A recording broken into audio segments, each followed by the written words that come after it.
Jail గడువు ముగిసిన తర్వాత లొంగుబాటుకు ఎందుకు ఆలస్యమైందో వివరణ ఇవ్వాలంటూ జైలు అధికారులు బోరుగడ్డకు నోటీసు ఇవ్వకపోవడంపై అనుమానాలు రేకెత్తుతున్నాయి. సాధారణంగా గడువు ముగిసిన తర్వాత 1 గంట వరకు మానవతా దృక్పథంతో ఖైదీలకు అనుమతిస్తారు. అయినా ఆలస్యంపై రాతపూర్వకంగా వివరణ తీసుకుంటారు. దానిపై సూపరింటెండెంట్ సంతృప్తి చెందకపోతే ములాఖత్లో కోత పెట్టడం వంటి చర్యలుంటాయి. బోరుగడ్డ 12 గంటలు ఆలస్యంగా వచ్చినా నోటీస్ జారీ చేసి వివరణ కోరలేదు.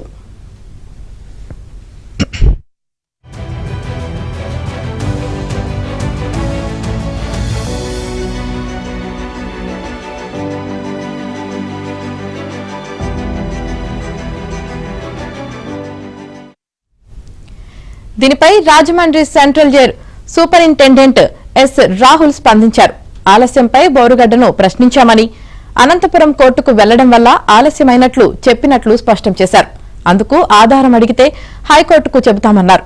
ఇదే విషయాన్ని కోర్టుకు తెలియజేశామన్నారు. అలాగే పోలీసులకు రేడియో మెసేజ్ ఇచ్చామని, కోర్టు ఆదేశాల ప్రకారం తదుపరి చర్యలు తీసుకుంటామన్నారు.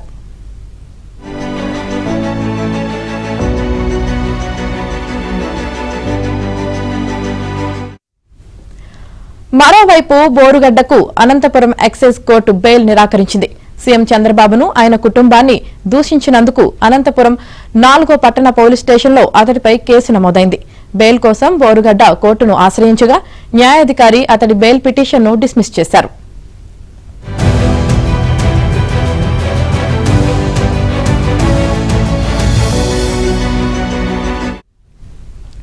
ఇక ఇదిలా ఉంటే రౌడీ షీటర్ బోరుగడ్డ అనిల్ కుమార్ కు ఓ సీనియర్ ఐపీఎస్ అధికారి సహకరిస్తున్నట్లు ప్రచారం జరుగుతుంది.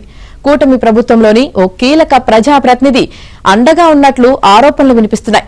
దీనిపై పోలీసులు కూపీలాగుతున్నారు. అనంతపురం 4వ పట్టణ పోలీసులు నమోదు చేసిన కేసులో కోర్టు జ్యుడిషియల్ రిమాండ్ విధించగా తనను అనంతపురం జైలులో కాకుండా తనను రాజమహేంద్రవరం జైలుకు పంపాలని అతడు ఎందుకు కోరాడన్నది ఇప్పుడు పోలీస్ వర్గాల్లో చర్చనీయాంశమైంది.